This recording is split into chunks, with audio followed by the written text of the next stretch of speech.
Assalamualaikum warahmatullahi wabarakatuh. Di sini saya akan mempresentasikan mengenai strategi pemasaran PT Unilever Indonesia Tbk. Hal ini saya lakukan untuk memenuhi salah satu tugas dari manajemen pemasaran dengan dosen pengampu yaitu Profesor Dr. Muhammad Rizan MM. Dan ini adalah hasil observasi saya pada PT Unilever Indonesia oleh saya sendiri yaitu Nisfiani Syabania. Lanjut. Profil PT Unilever Indonesia Tbk. Ada visi dan misi tentang PT Unilever. PT Unilever Indonesia Tbk telah beroperasi sejak 5 Desember tahun 1933 dan telah menjadi perusahaan fast moving consumer goods terdepan di pasar Indonesia. Unilever Indonesia memiliki lebih dari 40 brand yang terbagi dalam dua segmen usaha. Yang pertama itu Home and Personal Care dan yang kedua itu Nutrition and Es krim.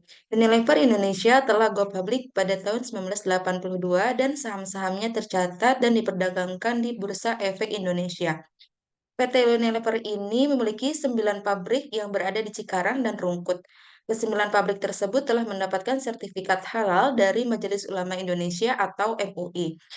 Perusahaan ini memiliki 127.000 karyawan di seluruh dunia dan memiliki 400 merek lebih dari 190 negara. Artinya perusahaan ini sudah go public, sudah global dengan tujuan yang sangat besar. Kemudian untuk misinya, mohon maaf, untuk visinya yaitu menjadi pemimpin di pasar global dalam hal menciptakan bisnis yang berkelanjutan, yang berlandaskan tujuan mulia, post lead, dan mampu bersaing di masa depan atau future fit. Kemudian untuk misinya, yang pertama yaitu bekerja untuk menciptakan masa depan yang lebih baik di setiap harinya. Yang kedua itu membantu konsumen merasa nyaman, berpenampilan baik, dan lebih menikmati hidup melalui brand dan layanan yang lebih baik bagi mereka dan orang lain. Yang ketiga itu menginspirasi masyarakat untuk melakukan langkah kecil setiap harinya yang bila digabungkan bisa mewujudkan perubahan besar bagi dunia. Yang keempat itu misinya adalah senantiasa mengembangkan cara baru dalam berbisnis yang memungkinkan Unilever terus bertumbuh seraya mengurangi dampak terhadap lingkungan. Selanjutnya ada logo PT Unilever. Bisa dilihat bahwa logo ini tulisannya berwarna biru, bisa diartikan sebagai kekuatan, ketenangan, kejujuran, peduli, rasa aman, dan dapat dipercaya. Kemudian unsur-unsur yang membentuk huruf U, jika dari kejauhan logo tersebut seolah seperti batik, pada logo Unilever mempunyai bentuk dan makna. Ada banyak sekali produk yang dimiliki oleh PT Unilever. Dari keberagaman tersebut terbentuklah logo Unilever susun dari beberapa stilasi-stilasi seperti stilasi kelapa, lebah, sendok, bunga, matahari, dan sebagainya, sehingga membentuk brand. Selanjutnya, untuk struktur organisasi PT Unilever di Indonesia dapat diketahui bahwa pembagiannya berdasarkan pada produk yang dihasilkan oleh masing-masing divisi dan juga dibagi berdasarkan fungsionalnya. Bisa dilihat bahwa paling atas itu ada presiden direktur, kemudian ada si financial officer, ada direktur home dan personal care, ada direktur food, direktur es krim, direktur supply chain, kemudian ada direktur customer development, dan terakhir ada direktur human resource dan corporate relation.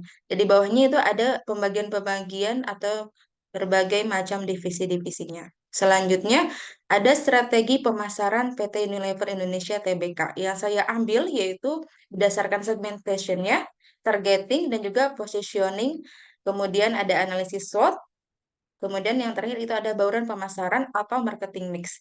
Next, untuk segmentation-nya itu berdasarkan geographic segmentation, yaitu untuk seluruh masyarakat di Indonesia hingga keluar negara.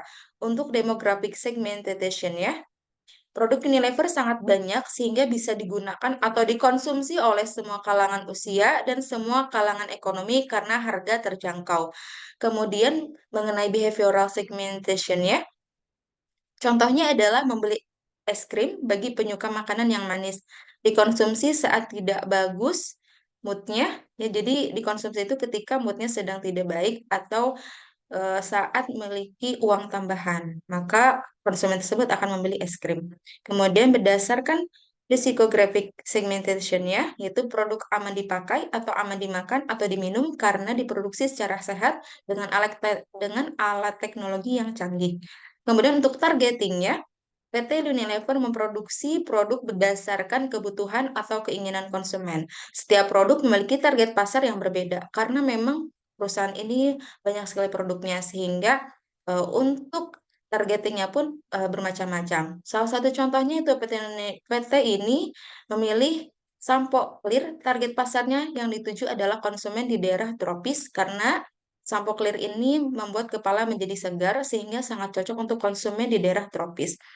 Selanjutnya untuk positioningnya, PT Unilever yaitu posisinya mengenai produk life cycle itu berada di mature atau pada tahap pendewasaan. Sampai saat ini PT Unilever dapat memposisikan dirinya di tempat yang aman dan dapat bersaing unggul dari pesaingnya. Jaringan distribusi yang luas hingga dapat terjangkau oleh konsumen di berbagai daerah, baik di perkotaan hingga pelosok. Positioning PT Unilever saat ini berada di posisi mature, namun demikian perusahaan ini selalu melakukan inovasi produk agar tetap eksis. Dapat dilihat bahwa dari setiap tahunnya selalu melakukan inovasi atau meluncurkan produk baru. Contohnya pada tahun 1936 itu memperkenalkan sabun Lux di Indonesia. Kemudian pada tahun 1930 membuka pabrik produk personal care di Rungkut, Surabaya, dan mengakuisisi Sariwangi dan memasuki bisnis teh. Pada tahun 1992, pembukaan pabrik es krim Wolf di Cikarang memperkenalkan produk Cornello dan Pedal Pop. Pada tahun 2013 itu meluncurkan Project Sunlight, sebuah inisiatif untuk menginspirasi masyarakat dalam menciptakan masa depan yang lebih cerah. Pada tahun 2018 itu meluncurkan kategori baru yaitu kategori saus sambal dengan mempersembahkan brand saus sambal Jawara dan meluncurkan brand perawatan tubuh baru Korea Glow. Kemudian hingga saat ini meluncurkan produk-produk baru lainnya. Selanjutnya mengenai analisis SWOT PT Unilever, di dalam internalnya itu ada strength dan juga ada weakness. Untuk strength-nya yaitu memiliki tim yang terdiri dari orang-orang berdedikasi, terampil, dan termotivasi di segenap jajaran. Yang kedua, perencanaannya baik dan kerjasama erat dengan para pemasok konsumen dan distributor. Kemudian untuk yang ketiga, strength yang ketiga itu menjalankan program corporate social responsibility atau CSR yang luas dan dapat memberikan respon positif kepada pelanggan. Untuk strength yang keempat yaitu promosi yang efektif. Yang kelima itu diferensiasi produk. Untuk weakness-nya yaitu yang pertama yaitu rendahnya respon pasar terhadap produk-produk tertentu. Kemudian yang kedua, hanya memfokuskan pada satu jenis produk yang hanya membuat kesehatan keluarga saja. Padahal pesaing lebih banyak sehingga macam sabun kesehatan juga dan tidak hanya buat untuk keluarga saja. Weakness yang ketiga itu kurang kuat dalam pengemasan produk karena terdapat pemalsuan dan penyelundupan dari produk Cina. Weakness yang keempat itu adalah produk yang mahal di kalangan masyarakat menengah ke bawah. Kemudian untuk weakness yang kelima adalah ketidakjelasan sertifikat halal untuk produk-produk tertentu. Ternyata masih dipertanyakan ya, tidak semua produknya ada label halalnya. Kemudian untuk analisis SWOT dari eksternal, ada opportunity dan juga ada threat. Untuk opportunity yang pertama itu tingginya selera konsumen. Yang kedua, mudahnya bekerja sama dengan supplier untuk mendapatkan bahan baku sesuai kebutuhan produksi. Yang ketiga, dukungan dari pemerintah lewat berbagai program pemberdayaan masyarakat. Yang keempat, tingginya tingkat ketergantungan masyarakat. Yang kelima, yaitu luasnya potensial market. Kemudian untuk threat-nya, yang pertama itu kenaikan biaya bahan baku. Yang kedua, kondisi perekonomian yang menurun. Yang ketiga, maraknya pemalsuan dan penyelundupan produk Cina. Yang keempat, perubahan selera customer yang berbeda-beda. Yang kelima, yaitu produk pesaing yang harganya lebih rendah. Kemudian, apa strategi yang dilakukan oleh PT Unilever?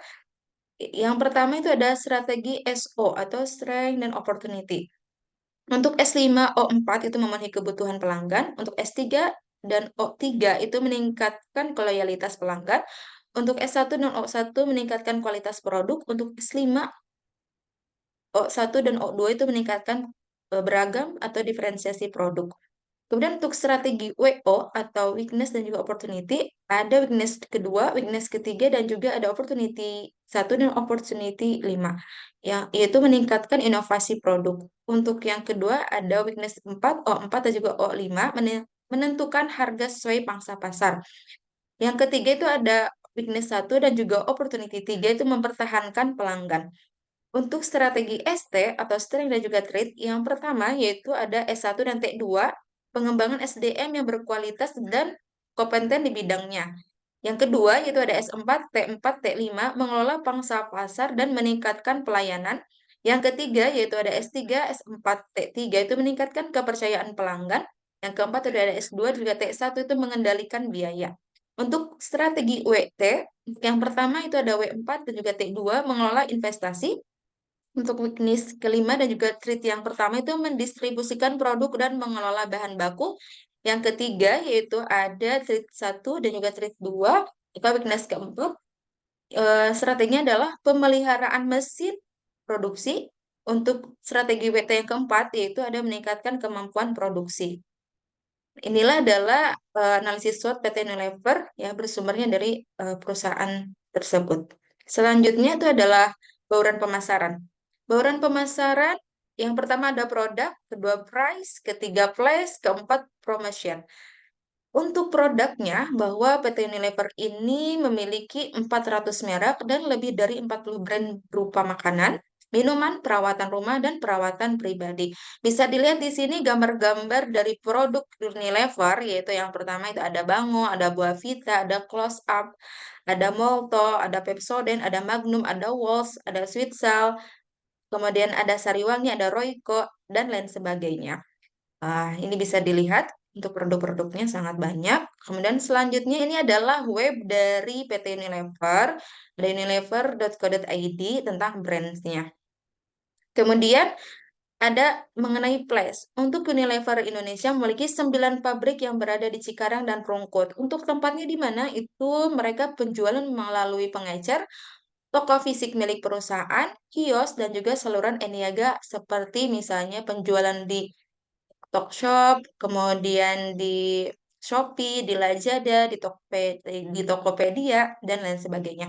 Kemudian di sini dapat dilihat bahwa PT Unilever ini sudah berada di lebih dari 190 negara, tempat berbagai merek Unilever tersedia yaitu ada di Indonesia, Singapura, India, London, Inggris, dan lain sebagainya. Kemudian terdapat 25 juta pengecer membentuk jaringan global. Kemudian 3,4 miliar orang sudah menggunakan produk Unilever di setiap harinya. Kemudian 60,1 miliar omsetnya pada tahun 2020 dengan 58% berada di pasar berkembang. Sini ada dilihat gambar-gambar dari kantor dari PT Unilever dan juga pabriknya. Selanjutnya mengenai price, untuk penentuan harganya, mereka melakukan yang pertama strategi penetapan harga berorientasi pasar. Jadi mereka melihat kondisi pasar menyesuaikan dengan harga pasaran produk yang lainnya yang ada di pasar. Kemudian yang kedua, strategi penetapan harga premium ini adalah biasanya harganya dari menengah ke atas. Kemudian ada strategi penetapan harga paket produk. Ini adalah biasanya harga paketan, kemudian harganya lebih murah atau didiskon karena paket ya. Kemudian di sini ada contoh penetapan harga produk Unilever yaitu kecap Bango dan Lipton dengan memberikan harga diskon di tahun 2023. Nah, di sini ada macam-macam produk Unilever yang saya ambil untuk kecap Bango. Contohnya adalah Bango, penjualan kecap Bango manis botol gelas dengan ukuran 620 mili. Harga aslinya adalah 42.900, namun didiskon menjadi 38.610 rupiah. Kemudian contoh lainnya adalah kecap Bango manis pouch kemasan isi ulang 600 mili. Harga aslinya adalah 30.000, namun didiskon menjadi 25.000.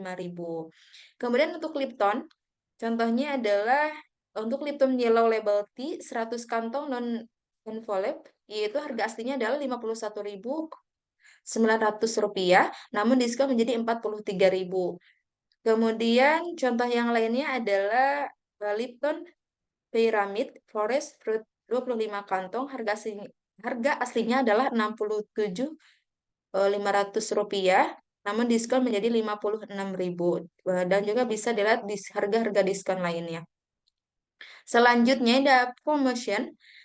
Nah, promosi yang dilakukan yaitu berupa periklanan, itu yang paling utama. Nah, mereka perusahaan banyak yang memasang iklan di televisi dan media online ya. Jadi memang PT ini sudah menyebar iklan di televisi dan juga media online, baik itu di YouTube dan lain sebagainya.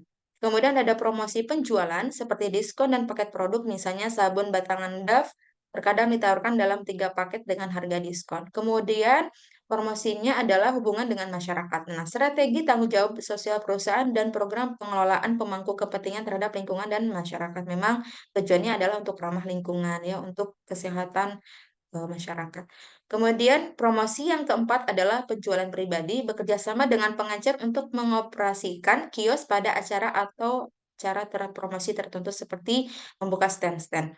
Yang kelima adalah pemasaran langsung. Nah, ini melibatkan keterlibatan langsung organisasi klien untuk mempromosikan produk yang sesuai.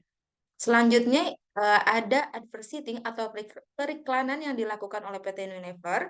Yang pertama ada media elektronik. PT Unilever Indonesia menggunakan media iklan elektronik berupa iklan TV, radio, iklan di TV dan juga iklan di radio dan internet seperti iklan di YouTube selama periode yang ditentukan. Kemudian advertising-nya ada yang melalui media cetak.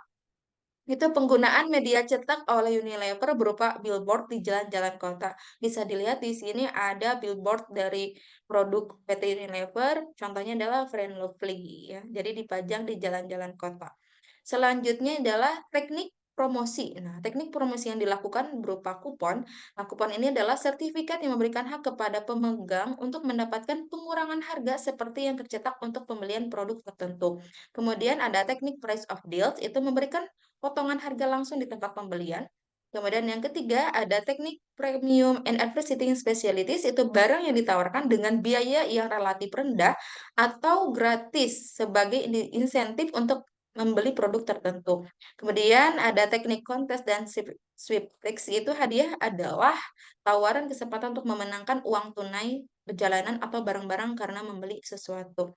Kemudian ada teknik sampling and trial offers. Offers yaitu penawaran gratis untuk sejumlah produk atau jasa kepada pemberi contoh produk. Kemudian ada teknik brand placement, yaitu salah satu teknik dari sales promotion untuk mencapai pasar dengan memasukkan produk pada sebuah acara televisi atau film. Kemudian dari BITIS yaitu memberikan pengurangan harga setiap pembelian terjadi dan bukan toko pengecer. Kemudian ada teknik frekuensi. Program ini merupakan salah satu teknik yang mengarah kepada program-program yang berkelanjutan seperti menawarkan konsumen diskon atau hadiah langsung.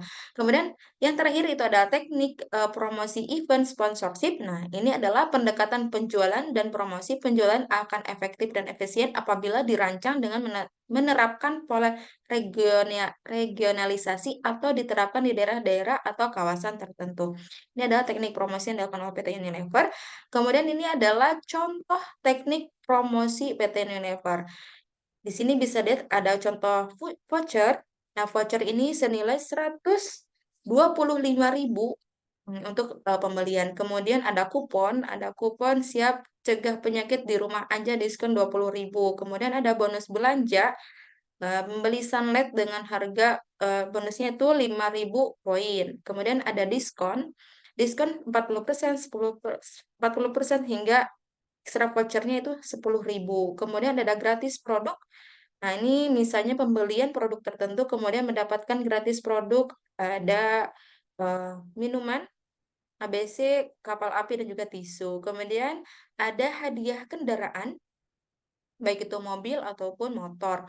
Kemudian ada hadiah elektronik, itu seperti konsumen mendapatkan hadiah kipas angin, kompor gas, Magicom, dan lain sebagainya. Kemudian ada Unilever Fair, ini adalah membuka stand-stand untuk penjualan.